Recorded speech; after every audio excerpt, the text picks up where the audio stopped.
Okay. It always says it's about to happen, and then it happens quicker than I think. Okay. So people can actually watch us on the internet right now? People can watch us on the internet right now. It's saying it's loading, but what I've learned, having done this a couple times, Clay, is that we're actually live right now, but I'm just gonna wait a minute. And people are emailing me saying, hey, where are you? Okay. Oh, here we are, we're live. But what I've learned. Oh Lord, let me turn this down. Okay. Crazy, okay. I think we're live. Wow. I'm turning the volume down on my other devices. Okay. And let me see if I can see you. There you are. Okay, yeah, we're live on Facebook. This is pretty awesome. Wow, all right. Technology, and I never believe it until I see it, but I see it. I see that it's recording and we're live. Okay. Okay. Hello, everybody. Hello. Hi, everybody. Thanks for joining me. As you know, I think my name is Lucy McBride. I'm an internal medicine doctor in Washington, D.C. Thanks for joining us today. I'm thrilled beyond words to have with me today my dear friend, colleague, and partner. He is one of the members of my Foxhall Internist Medical Group, Clay Ackerly, who is a fine person and excellent doctor. He practices internal medicine with a special interest and focus on geriatrics. And today we're going to be talking about the unique challenges people face when they're older, and we could talk about what that means. And I'm just going to give Clay a lot of time to talk because he's so smart and kind and just a wonderful person, and I just want to hear basically anything he has to say. Can I just give a little bio? Clay Ackerly is a native Washingtonian. He went to Harvard undergrad. He went to Duke for medical school. He trained at Johns Hopkins. Oh my God, that's me. He trained at MGH for internship and residency. He worked in the White House. He went onto the business side of medicine, and then he joined Foxhall Internists, lucky for me and my partners, 3 years ago now. All right, Clay, thanks for coming, and please tell us what, if you will, your life is like seeing patients in the COVID era. Yeah, so thank you, Lucy. This is a fun opportunity for me. In my prior life, I did a lot of public speaking, but it's been a little over 2 years that I've been at Foxhall Internists, and it's been the most wonderful opportunity to practice medicine the way that I've always dreamed to be able to practice, with colleagues like yourself, with amazing patients. And so I really haven't had the chance to speak to a broader audience. And really my interactions have been one-on-one with patients and their families. And it really has been a wonderful experience. So I couldn't be happier to be part of your team and to be part of the care team for all of my patients. Obviously, starting back in February of 2018, we had no idea that something of this magnitude was going to come to impact us, all of us specifically, as we're worried about our own health, as we're worried about our family's health, as we worry about our community and the world. It's easy to sort of get lost in the magnitude of it all. But before diving into a few thoughts to start in terms of what this means for our older patients and older adults, and what that means to me, I do just want to say, thank you to you, Lucy, to the practice, to my patients, and the amount of death and harm and sacrifice that is happening right now is sometimes easy to forget as we try to push it to the sides of our minds. The amount of loneliness, the amount of fear is profound. But at the same time, I think we are doing the very best we can to bring the best medical science to the fore. We're building more and more knowledge every day. We're driving the mortality rate down. We're making progress in flattening the curve, making sure that DC hospitals are not overrun, right? And so there's been a lot of sacrifice, but I think we're making a lot of good progress. I have a ton of respect for frontline healthcare workers, especially those in nursing homes, home healthcare agencies, those that, and as well as hospitals and everywhere. But for a lot of my patients who have to live in assisted living, nursing facilities, the people who have to go in there day in, day out are putting themselves at risk. And there are a lot of people who are doing that. But a lot of them have died. A lot of them in nursing facilities did not have the PPE. A lot of people in hospitals didn't either. But it's sort of, there's the trickle down effect, and a lot of people in nursing facilities got exposed early and hard. And so they've been hit hard, but I've also been really glad to see the focus being turned there to say, how do we keep residents safe? How do we keep staff safe? There's that. And I think there's just a lot to be grateful for, a lot that we can look back on a year from now, 18 months from now, and say, we made it through. And how do we prevent this from happening? I'm looking forward to that day, Clay. I know you are too, when we can say, wow, what a time, what an era. And I want to go back to what you said earlier, because it's relevant to the fact that we don't know when we're going to be able to say, wow, that was crazy. This sort of like what I might call a shadow pandemic of mental health. As you and I well know, we're not just talking to our patients about coughs, fevers, colds, and sore throats. We're talking to them about loss. We're talking about grief. We're talking about deep levels of anxiety and blues, loneliness, isolation. And you have been so elegant, as you always are with your patients, discussing those very tender issues, because not only are they relevant, but they also inform our physical outcomes so much. So I'd love you to talk about that a little bit more and what you're seeing with your patients. Wow, it's hard. It's really hard. And I think just in the last couple of weeks, diagnosed a lot of cancer. Mm-hmm. And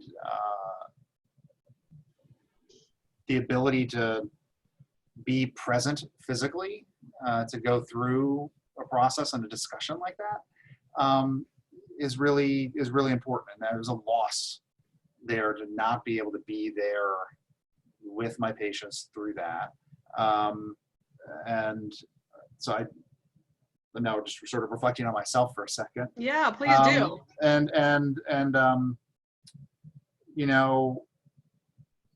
I had a patient die at the end of last week whose family couldn't be there, right? The amount of physical distancing, which is necessary, has stripped the ability for people to be there in moments that are really, really important and really matter. So I think as we whatever it is, 12 months from now, 18 months, we reflect back, there are a lot of changes that are happening right now to lament.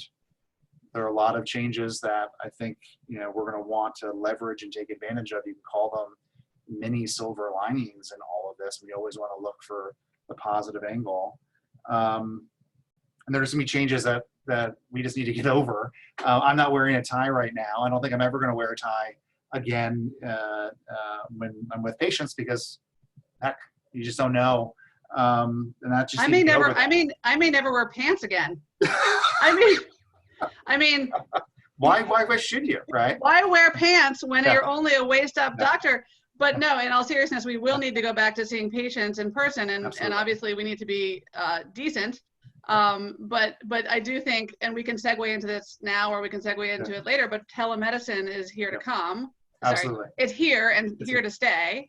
It's come and it's staying, and I think it's a good thing. I mean, for my older patients, who sometimes have a hard time making it into the office, and particularly people with physical disabilities, not always who are elderly, but people who have a difficult time, whether they have some sort of physical handicap or what have you, it's been a wonderful way of actually increasing access to patients who, either couldn't have taken a day off of work to come see me, or couldn't make it in physically, or they live an hour away, or I have some patients overseas. Absolutely. It's been really nice, the fact that telemedicine can access people, but as you said, there's no substitute for that in-person human exchange. And as you said to me so beautifully last night, you miss like touching your patients and putting hands on, and feeling their lymph nodes in their neck and checking their heart and doing the appropriate exam. And they're, hopefully we will always have jobs. There's no better moment in time to feel good about having job security, but hopefully it will always involve human interaction. Absolutely. And in-person interaction. And I think we'll get back to it. Yeah. But maybe one of the silver linings is that we've catapulted ourselves into the 21st, 22nd century with technology, although for some people that can be very difficult. I mean, I, for one, have like 17 new passwords and can't really keep track. I mean, I think there's a ton of downsides to, Zoom being a noun, verb, whatever, Zooming this, and there are downsides, right? So yeah. I think there are people who are, a little bit more introverted, and suddenly they're expected to be on a Zoom call 24/7, and that's great. There's some opportunities here to engage with and connect with people you haven't seen in a long time.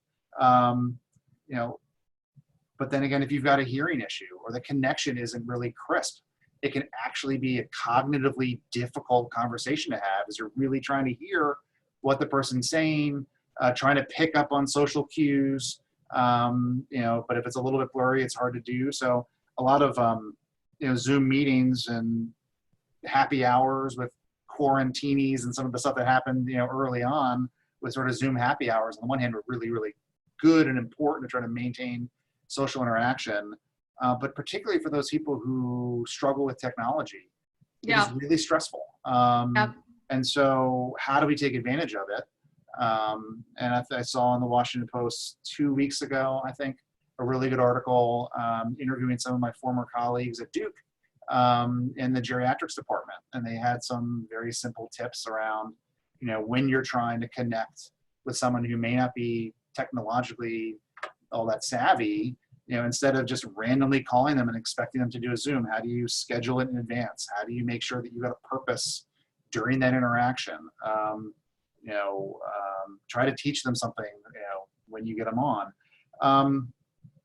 So I do think, going back to sort of how we practice medicine, it is a huge asset to be able to have video calls for things that I used to do by phone, that I can now actually see my patients on the video screen.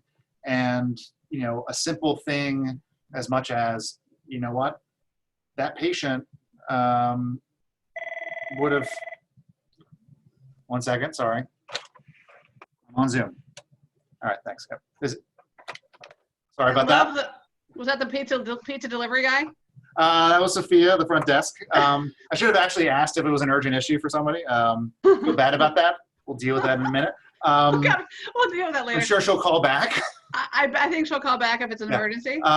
So, I think it's great because I can see if my patient is giving me the signal that they understand what I'm saying.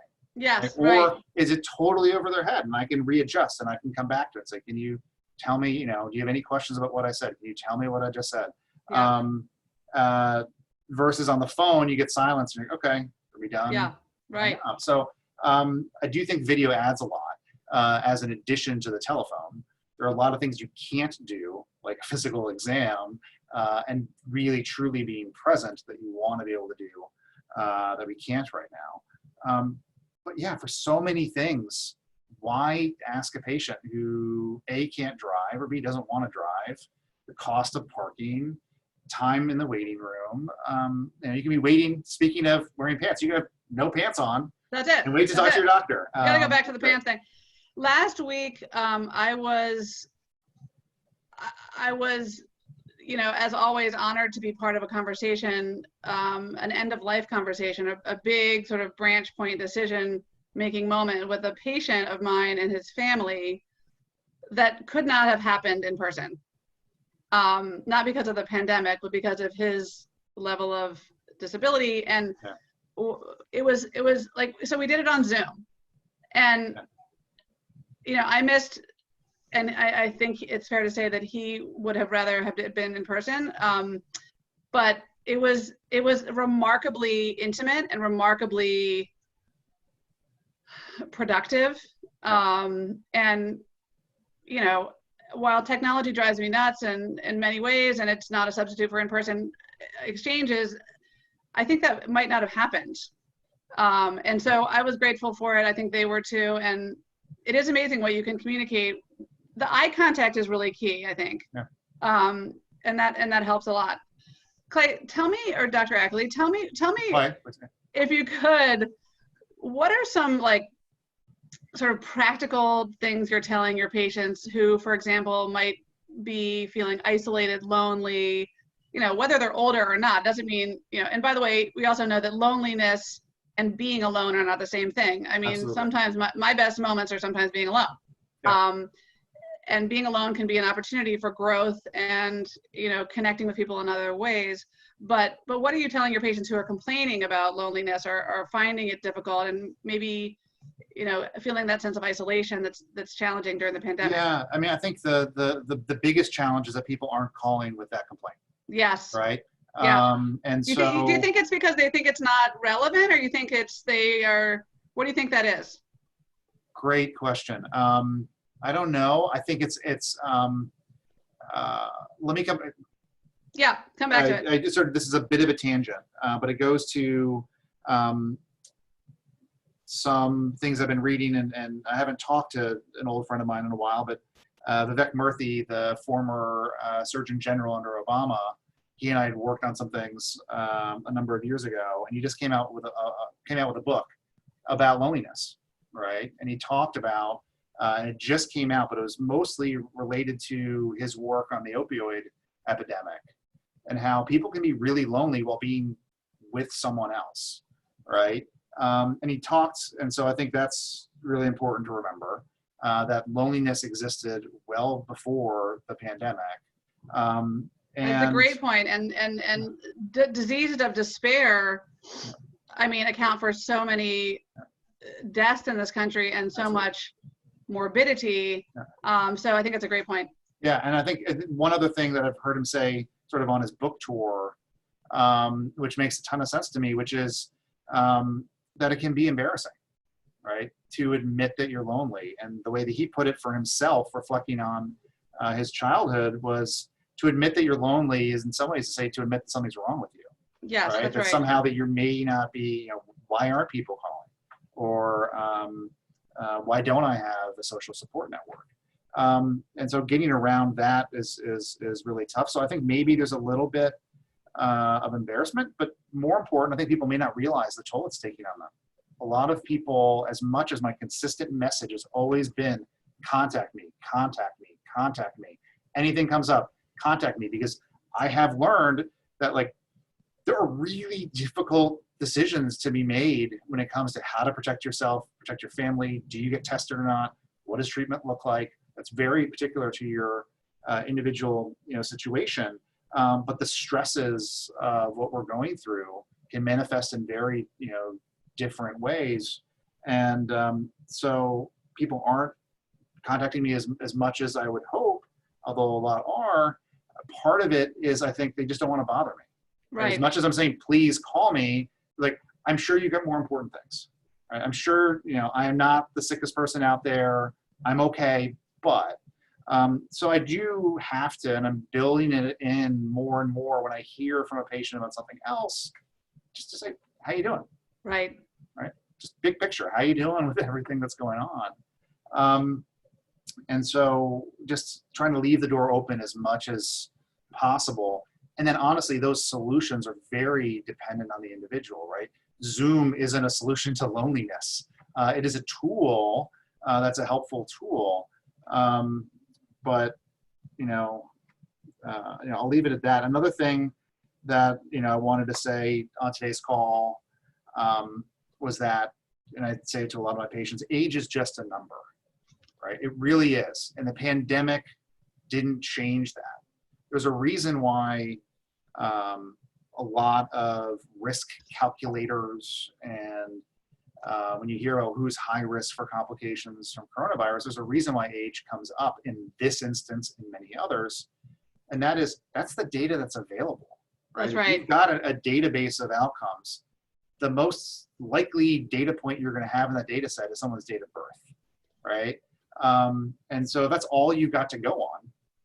I think this is such an excellent point, and I just want you to keep talking about it because, as you and I both know, I have 70-year-olds who exercise every day and eat really well and, take their medicines appropriately, prioritize sleep, self-care, and then I have younger people who have, not so great habits or conditions that are out of their control that put them at higher risk. So it is an important point to make that age is relative, and it's just one piece of your health puzzle. Because I think a lot of people, I'm hearing from my older patients, like, oh my gosh, I'm feeling like, if, at least in the media, we're saying, if you're old, you're in deep trouble. And moreover, when they see people reopening the economy, suggesting that like older people are expendable, which is of course the last thing you and I want to convey. And also just to break it down a little bit more to make sure people understand what age is. Yeah, I think, so there's a distinction between chronologic age and physiologic age. That's right. Right, and there are very few really good objective metrics on physiologic age. There's some frailty scores and whatnot. I've actually been relatively, I should probably come up with a better adjective, but happy, surprised by the level of personal sacrifice that much of this country is willing to go through to help those who are most vulnerable, right? In that category of vulnerable populations are truly frail older adults. That's right. And part of the reason why they're doing so poorly is due to some of the frailty inherent in their biology, but it's also some of the exposures they're getting, right? When you're stuck in a nursing home and the people coming in and out who've got no idea they're infected, they've got no choice but to show up to work, right? They have no other chance for income. Maybe they got a little cough, they're going to promise themselves it's allergies. When they're going and changing your bedpan, you're going to have a lot of virus in the air. And so it's not just that there's frailty there, but it's also because of an exposure. And that's really for the oldest old. And there are, I think, maybe 3 buckets of those who need to be in a nursing home, whether it's really bad dementia or incontinence and issues where they really need a lot of additional help. And then there are those who, gosh darn it, credit to them, are dealing with a lot of frailty, but they're at home or in assisted living with a lot of support and are doing great. And, I almost worry about them the most in certain ways because they are now so isolated. Yeah. The assisted living facilities have had to put in a lot of restrictions for resident safety. But it's come at a really profound cost. And the cost of that, I'm only beginning to see, and I worry that we're not going to see for months in terms of that loneliness, in terms of delayed diagnoses. So access to personal protective equipment, access to testing, all of those things, so that an assisted living facility or almost any place where we know that contact between people needs to happen, we have confidence in opening up because we'll catch the cases early, we'll protect individuals and workers. And so I think there's that bucket. And then there's like my patients whom I adore who are doing great. And this is an amazing opportunity for them to get outside more, see grandkids, maybe not. How do we balance that? We're gonna cover that. We're gonna cover that in a minute. But there are some silver linings for certain groups who are able to take advantage of a time like this. Can I get to a couple of comments that are coming in that are great?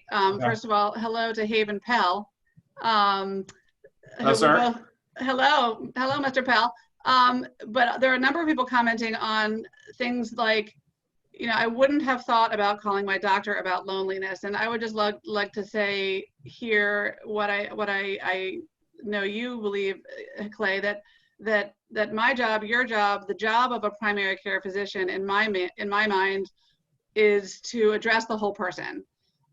Mental health matters, and in my humble opinion, it not only is relevant, but it really defines our health and humanity.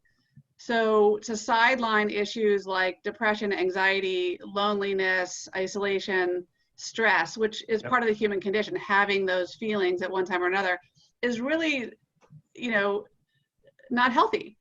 And to bring those conversations into your doctor and to then weave those conversations into a conversation about whole health is really to deliver much more meaningful healthcare. And I know you agree with some of those points, Clay.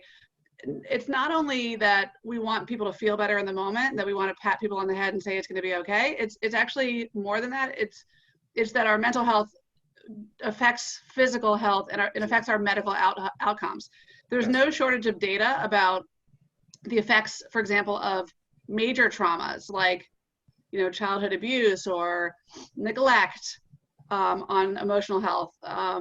There's study after study about the collective trauma, for example, on populations after, for example, 9/11 or these major calamities. But even on a much more granular level, and you and I see this every day, loneliness, low moods, sleeplessness, irritability, agitation, anxiety, our relationships to food, alcohol, other substances, our relationships with our own spouses, our kids, all those things are relevant to our health and worthy of being discussed in the doctor's office. The problem is, as you know, in medical care right now and in general, doctors don't really have time even to, say hello and, give a brief greeting and get through the top of mind medical issues, not to mention get to the emotional, social determinants of health.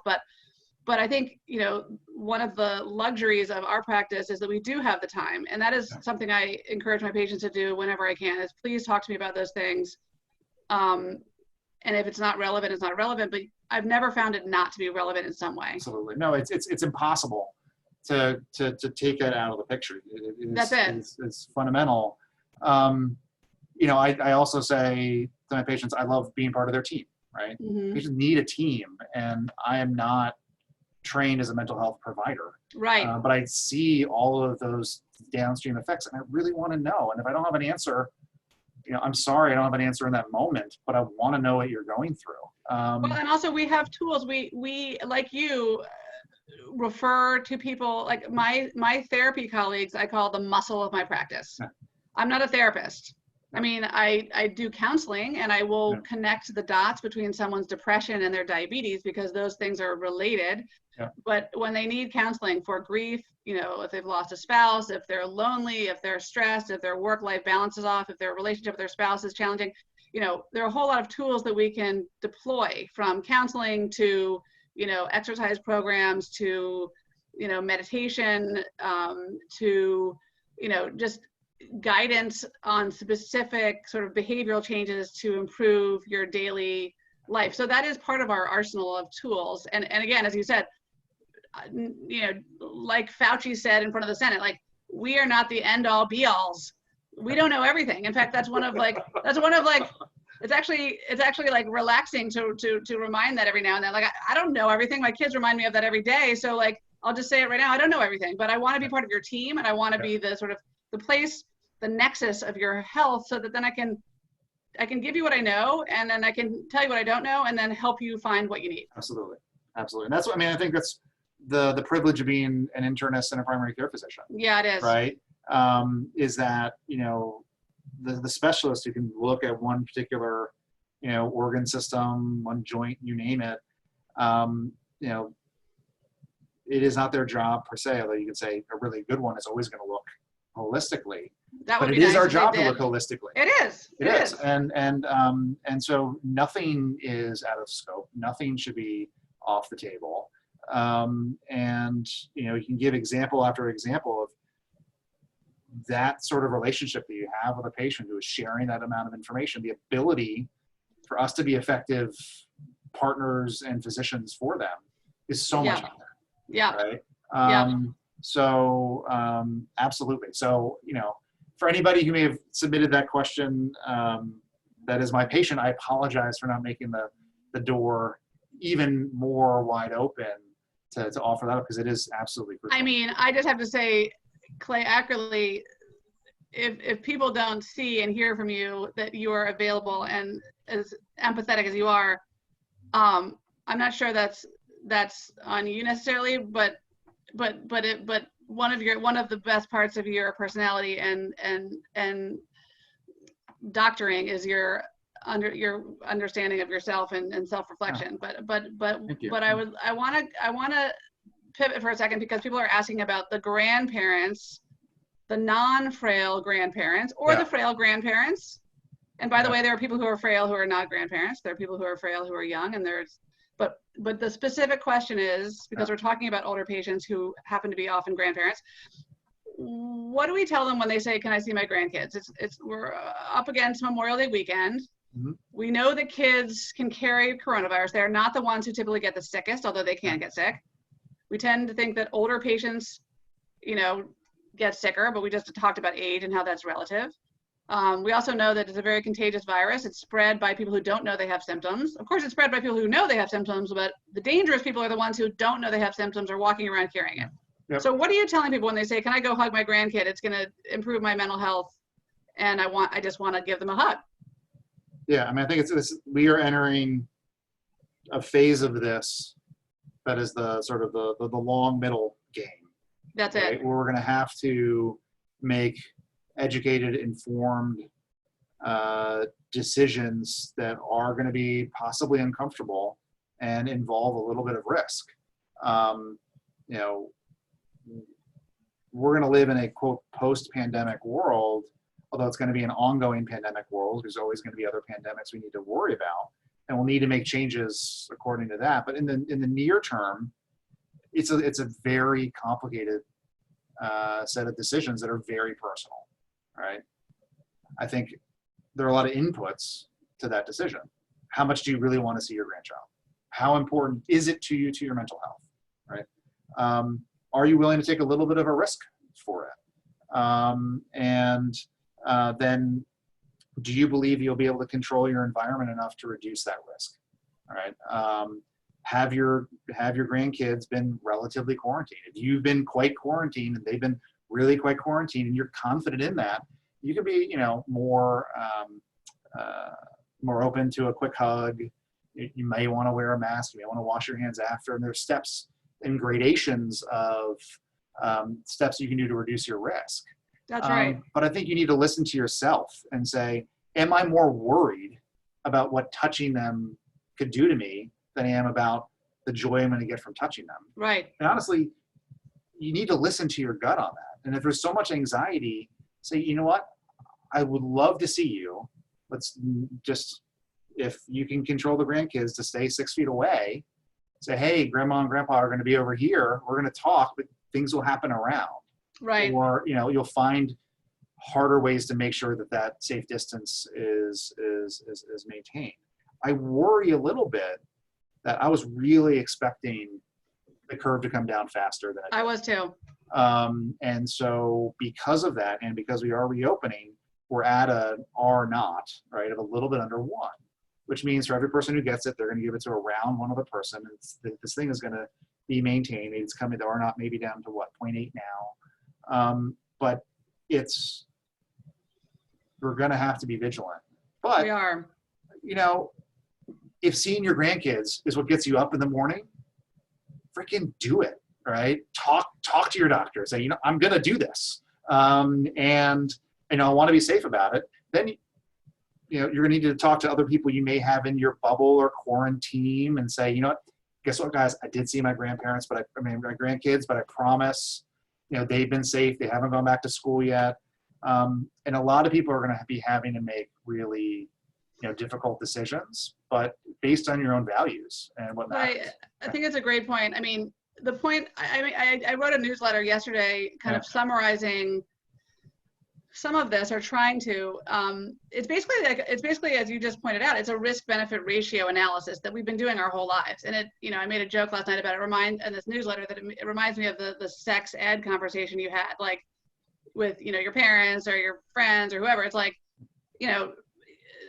grown-ups don't want you to have sex before it's time, but if you do, here's what you do to protect yourself. Yeah. So, Yep. I don't know why that comes to mind. It's just kind of an odd analogy, but it just reminds me of like the intrinsic risks that we face by just being human beings. Yep. And it's just important to know, and I think people know this, but it's important to say, I think that the coronavirus is never going to be zero. Like, it's never going to be gone. Yep. And so, just like, accidents on the highway are never going to be gone. Now, coronavirus right now is a global pandemic that is killing people and more every day. So I'm not saying that they're equivalent, but what I'm saying is there is always going to be risk. There's going to be moments that are higher risk, like when your case rate in your local district or state are going up, and there's going to be lower risk, which is when your case rate is declining by 14 consecutive days, your hospitals are prepared, your contact tracing and testing ability is good. But if you understand the facts of the virus, that it is, and know what your local landscape looks like, if you understand that it is spread in an droplet fashion mostly, if you understand that 6 feet is not a magic number, but a reasonable distance, even though there's no, as Atul go on to, there's no stop sign at 6 feet for the virus. And if you know that, hand washing is effective, wiping down frequently touched surfaces is effective, and you are following the rules, and you know that the other people that you are going to merge with have been following the rules, and you trust them and you believe them and they're honest people, and there's a culture in your family of, I care about you as much as I care about myself, then that is the birthplace of a decision. And then you have to make a decision, and then you have to live with it, and enjoy the benefits, enjoy that hug, live with the consequences, and then don't, as I said yesterday, blame the weatherman if it rains, because at the end of the day, like, we're just dispensing a lot of facts that people don't like. Like, I'm telling people things they don't like all the time. It's like, motherhood was a great practice for that, like telling people things they don't want to hear. But I'm just telling you the facts, and then you can make your own decisions. Yeah, and I think I'm seeing from a larger number of my patients than I would have expected, a decent amount of peer pressure right now. There's peer pressure. There's grown-up peer pressure. So I think we need to be careful of that too, which is, there's on the one hand, for those people who really want to see you, right? Yeah. That's great. And there are ways to, if you want to be that, if you want that, if you crave that, then great. There are ways to do that safely. On the other hand, we got to be careful with the peer pressure we're creating, either to say, hey, someone else is doing it, they want to make me do it, so they feel like they're making the right decisions because other people are making the same decisions that they are. And then also just don't allow someone to pressure you in a decision that you feel uncomfortable with. Right. And just say, you know what, I get it, would love to see you, I'm just worried. Right. And sometimes it's just not worth it. And having a little bit more security, there's so much uncertainty. Well, and we know that that when people get together, cases go up. We just know it just does. I mean, we don't know who it's going to be. We don't know who, because obviously there's limitations on the testing, and people don't have symptoms and are carrying it. But we know that when we open the economy, cases will go up. So the question is, how comfortable are you with being the person who accidentally gave it to the person in your church pew? And how comfortable are you with the idea of getting it? Yep. And what is your access to a doctor? What is your access to a hospital? What is your underlying health condition like? Clay, I want to pivot to a really good question that's being asked by my dear friend, Lucy Ann Batcher. I hope that's okay that I identified you, Lucy. We have the same name, so it's hard not to. Her son, Ben, is one of my son Henry's dear friends. She's so right that people are saying if you're high risk, then just stay home. But the problem with that statement is that it ignores high risk people who have to work, who are essential workers, whether it's working in a nursing home, working on the front line of a hospital, being a nurse, or being an essential worker, say at a pharmacy or a grocery store, someone who can't not work. Yep. And then particularly people who need to work for a paycheck, which is like most human beings, whose economies are open, and then their employers are saying, come back to work. What do you do? And what do you say to people who can't just stay home? Yeah, it's a really, fortunately, I've rarely seen that so far, right, within the practice. And so in terms of the advice I would give as a physician to a patient about how to handle it, very specific to their circumstances. This is one of the many really complicated policy issues that I'm honestly trying to avoid delving into, but I think is hugely important, right? Where are the worker protections, right? You know, what are the standards by which someone can say, you know what, I'm not coming back to work, or I need X amount of personal protective equipment, you name it. So a lot of those, you know, standards, CDC's got some guidelines. I don't know where OSHA is. You know, I haven't followed all of those details about what does it take to make a safe workplace, right? And is someone who says, you know what, I am high risk, I'm not going to take that on. How are they protected when they're looking out for themselves? It's really complicated. I think it is. And I think, I mean, if we talk about silver linings to a horrible situation, if I may, I mean, I do think there's opportunity here to think about what work looks like and how we can work safer. But the problem is there's certain workplaces that cannot be done remotely, right? Like, I cannot go buy a bag of oranges at the Giant remotely. That person cannot, or the person who's checking me out, that can't be done remotely.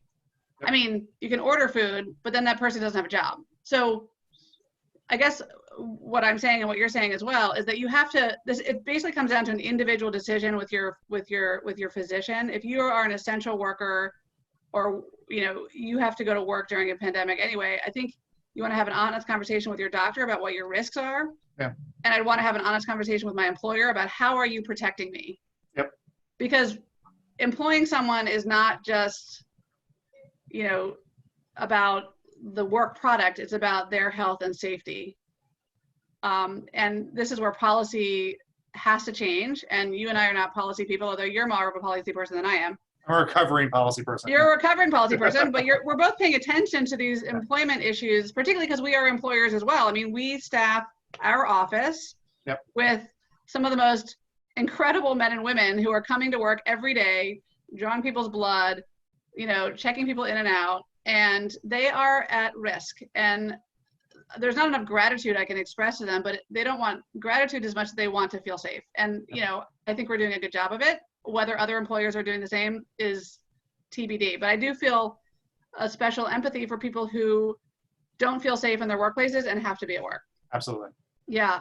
And so the things they can do is really hand washing, you know, distancing as much as possible, wearing a mask, and insisting that their employer protects them. And then I mean, and getting creative where you can, right? There's nothing worse than, like, I understand the individual who needed to, you know, who's the home health aide, who's holding up the iPhone in front of my patient so that I can actually talk to them. Right. Right. Do they have enough protective equipment themselves? How do we worry about exposures to my patients, to the staff? Like, I need that individual at my patient's bedside. That's right. But there are a lot of, you know, employers that need to get more creative on work from home, and even as a part of it. So it's a challenge, and I think it does go to an area of medical uncertainty right now, which is, what is your risk? Right. As of a month ago, we were like, okay, children, we know they can spread it, but they're generally, you know, protected. Yep. You know, it's a rare, the Kawasaki-like disease that has been in the news a lot. It's very rare. Right. But there's so much unknown. So we can't definitively say you're high risk, low risk, medium risk.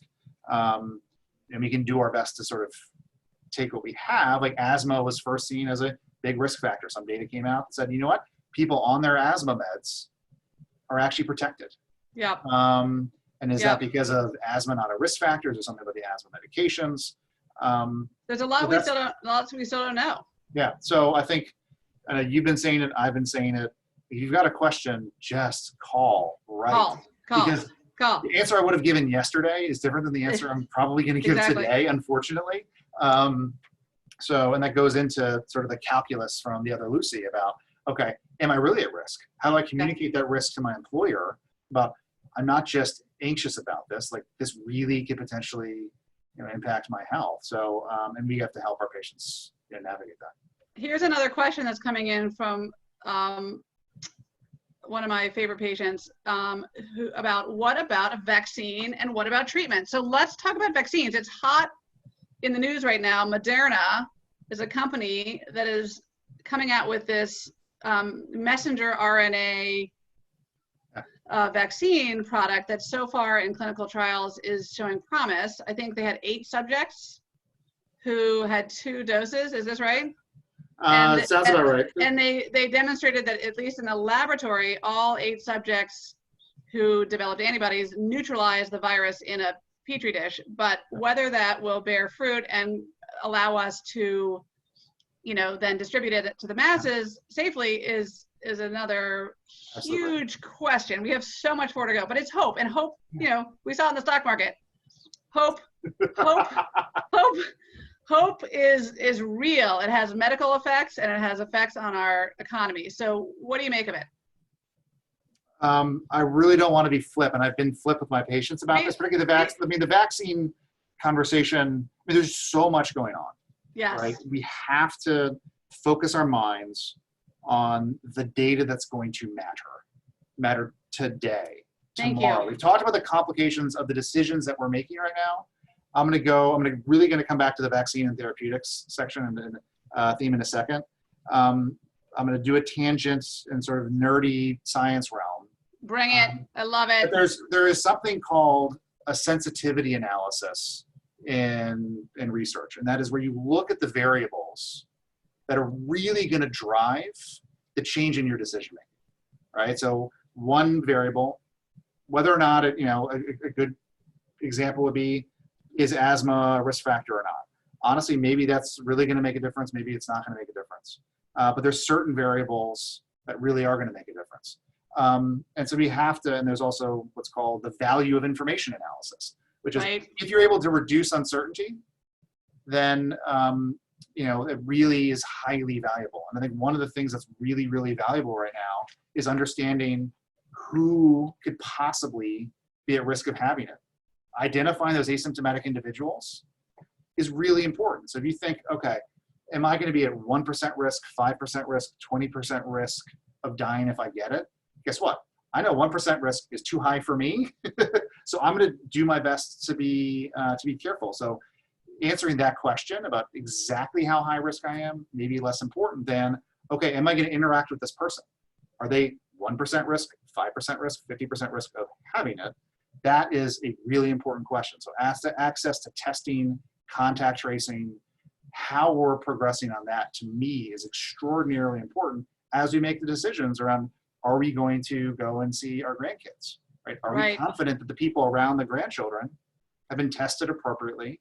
And so answering those questions, I think, are really, really important. On the vaccine issue, I said, unfortunately, it is, even with the hope and the positive outcomes here, it's going to impact us a long ways off. I think that's right. And so I'm excited about it. It's great that in a small trial, we've got a technology that gives an antibody response, and hopefully we're able to ramp up manufacturing capabilities, so it will be available soon, and hopefully other vaccines will be available as well. But honestly, the availability of a vaccine, is it November of this year, which would be crazy? That would shock me, right? No, it's impossible, right? So we're talking sometime in 2021. Yep. And so I basically told my patients, hey guys, I'm just not following that news right now. It's not that it's not important. I think people who are investing in the stock market are looking at the long haul.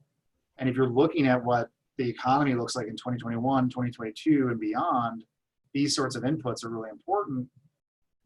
It doesn't impact what we're doing today to keep ourselves safe and healthy. That's right. So can I just say that I like what you put in your letter to your patients yesterday, where you said, I think something to the tune of, you wake up every day and you think to yourself, what do I need to know today to help my patients make decisions today? And that's exactly, and I love that little window into your brain. And that's it. It's like, I mean, at the same time, we have to also be in the brains of our patients who read about this stuff in the media all the time. They see splashed across the New York Times, vaccine is neutralizing the virus, Moderna, know what their logo is. So people have, and it gives people, I think, hope, which is important and it's healthy, but we also need to be realistic. Totally, and I don't presume to know what matters to other people, right? And so, the questions that matter to me right now are, how do you not get the virus? If you get the virus, how do you not get sick from it?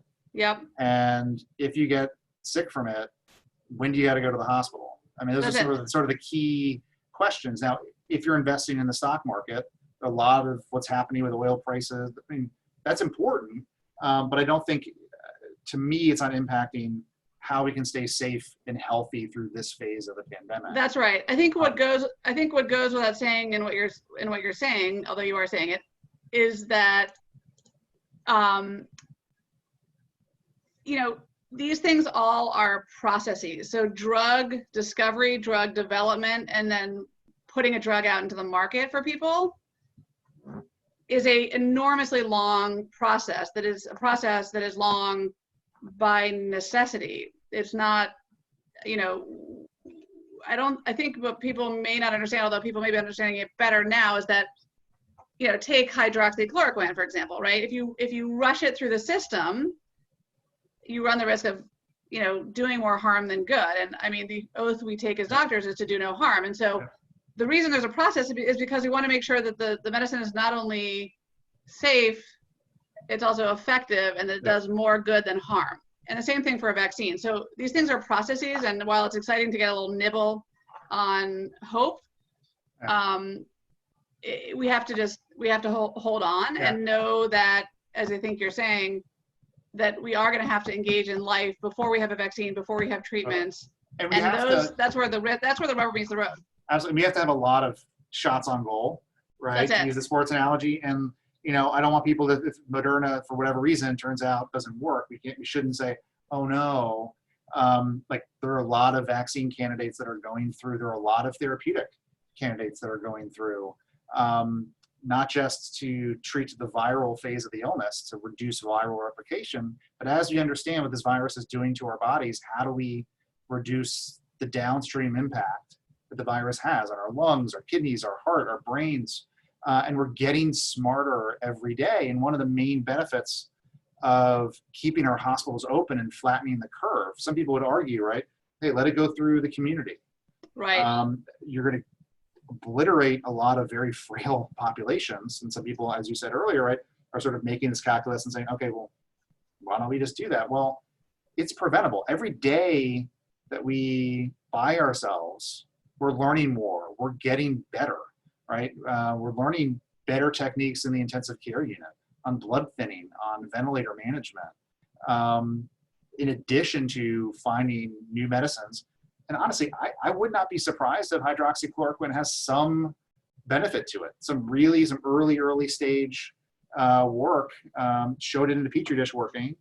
And I worry about the politicization of it, but hydroxychloroquine may have a role in the rest of the armamentarium to fight COVID-19. Yeah. So I think we're putting a lot of shots on goal. We're learning a lot every day. Yeah. And so I think there is a lot of hope that mortality rates are getting pushed down because we've given the hospital system time to handle it. They're not overwhelmed. They can actually engage in a little bit of research and clinical trial work, which takes extra time than just making sure that everybody coming through the ER, can make it quickly to a ventilator, basically. That's right. That's right. I want to answer a real quick question someone's writing in about summer and swimming laps in a public pool. I mean, again, it depends on the, what state you're in. It depends on what your, unique health condition is like. It depends on a lot of factors, but in general, being alone in a swimming pool sounds like a delightful place to be right now. And I would go for it. Absolutely. Unless there's, coronavirus gets obliterated by pool water. Yeah. Right. So it's not about the pool. Right. But it's about if you're there with a bunch of people and they're not distancing and they're not wearing masks and you have to check in and touch a bunch of surfaces that are metal, and then that's not ideal. But once you make it into the pool, man, enjoy that swim. Enjoy it. puff up those water wings and go for it. Can we talk about schools for a minute? I'm doing some consulting with the independent schools in DC on reopening, and schools are facing such a unique challenge. And when we talk about frontline people, to me, teachers and educators are as frontline as they get right now, and they're doing a beautiful job of educating our little ones and maintaining sanity. But just like we were talking about earlier, where the risk is not going to ever be zero, and kids need to be educated, parents need to go to work, we all need to get back to our lives. At the same time, we want to do it safely. So you're automatically taking on a risk by opening a school when coronavirus is zero, but it's never going to not be zero. Yeah. So, we're talking about the same decisions, the same algorithm or rubric we're talking about now in terms of individual decisions. But for schools to reopen, it seems to me like, tell me if you think this is a way to think about it, is if you can have really, really aggressive hygiene measures in place, hand washing measures in place, you can have the kids spaced by 6 feet, which to me sounds like the hardest part. I mean, how do kids who are little, for example, maintain that? Yeah. And do schools have enough space to be able to have that happen? It may mean they have to have, some kids come Monday, Wednesday, Friday, some kids come Tuesday, Thursday, Saturday, I don't know. And if they have adequate testing capabilities, if they have adequate screenings every day, and if we also have total trust in our fellow parents that they're being honest about their kids and their kids' health, and the kids are reporting symptoms, then it feels like it's possible. Does that sound, it feels like, but like that may be impossible to enact, but it feels like it's possible. I don't know if you read Atul Gawan's article last week in the New Yorker, but it gave me hope. He was talking about the Harvard hospital system and how well they're doing in general, not perfect, and they're not flawless, of course, but they're doing the best they can. They've not been on lockdown because they're a hospital system, and they've adhered to these basic fundamentals and have done pretty well.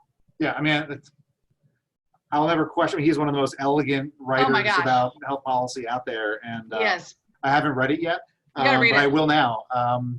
And he's been proven wrong sometimes, but I think I see no reason why that can't be within the realm of possibility. Yeah. With trade-offs, with going back to sort of the high-risk individual who is worried about going back to work. How are we going to handle students and families who are worried about the details of what's happening in school every day because, mom just got diagnosed with breast cancer, and what does it mean when she's on chemo, and how does, what is the distance learning option for, little Jimmy? We're going to come up with really tough trade-offs and decisions when you have to do that. But the people who are homeschooling their kids, now and don't have access to childcare, and you name it, it's a lot of collateral damage in smaller ways right now. So I don't know. I'm glad I don't have to make that decision. And I do think that every week, every month, we are getting smarter, right? And so as we push the mortality rate down, absent a vaccine, our willingness to take on some of these risks gets easier. The decisions are easier as we have better testing to stamp it out. Like it's. Can I just point out for a second that the Good Humor Man is out front? Is that possible? Speaking of summer and swimming pools and kids, yeah, I hear the Good Humor truck. I would love to know what his distancing protocols are. Is he like a mat he throws out front that stand here? Yeah. I'm going to go grill him out there. Actually, I wouldn't mind a popsicle. But I know why you're going to run out there. Yeah. I don't want to interrupt you, Clay, but I just happened to hear that sound and thought, that's wow. Awesome. No, I think it's a great sign. Life is coming back, and you can either take that as a positive. It's also sort of a risk as you see more cars on the street, more people walking around. I think not only are we getting smarter about therapeutics, we are getting smarter about how this spreads. I saw some data that I thought was extraordinarily convincing that 0 live virus was in stool, right? It was in poop. And now maybe that's not entirely true. And so my advice on, honestly, what are the risks of going into a public restroom and like sort of aerosolization of stool, like that's changing. But you look at these super spreader events. There's a good article this morning in the Wall Street Journal that looked at what are some of the easy decisions that society can make to really tamp down the virus. And they talked about, it's just size. It's the size of the event, the number of people, and how it's density, population density. Yeah, it really is. And so, but they were completely silent. They talked to a lot of experts, and they were silent on school. Silent on what? School. So school is reopening elsewhere in the world, and I think we're going to have lessons from that. But that will be. Well, we saw in France, I think, this week. It was interesting. I saw an article about France reopening, and after just a week, they had to shutter some schools because of upticks. Now, I saw a picture of one of the classrooms in France, assuming it was a picture taken when they reopened, and no one was wearing a mask in the classroom. Yeah. So anyway, love the French. I'm not sure what they did, but I wish them well. Yeah. Clay, I think we should probably end here. Although I could talk to you forever because I learned something, more than something. I learned a lot from you when I talk to you. And I love your ability to, talk to people human to human and then nerd out when you do, because that's what makes you Clay Ackerly. And it's sorry for nerding out maybe a little bit too much on this call, but this has been a lot of fun. Oh my God, that's that's the stuff that goes on in my head all the time. I just it's crucial. Like you actually have a filter though. You have a filter. I may not, No. I don't really have a filter either in certain ways, but I love thinking about R naught. I mean, that would be a whole hour-long discussion we could talk about, but I think we might not have any viewers. But I'd be happy to talk to you about R naught. How many viewers do we have now? Do we even know? I mean, it's nice. What? How many viewers do we have? We had at one point I think we had 80. Nice. Yeah. Now we've got 5 because I used the term R naught. It's a great way to clear a room. Yeah, absolutely. Clay, thanks for joining me. Thank you. Yeah. It was really fun, and I hope you have a good rest of your. I'll see you real soon, I'm sure. Sounds good. Okay. Bye. Thanks everybody for joining us. Bye.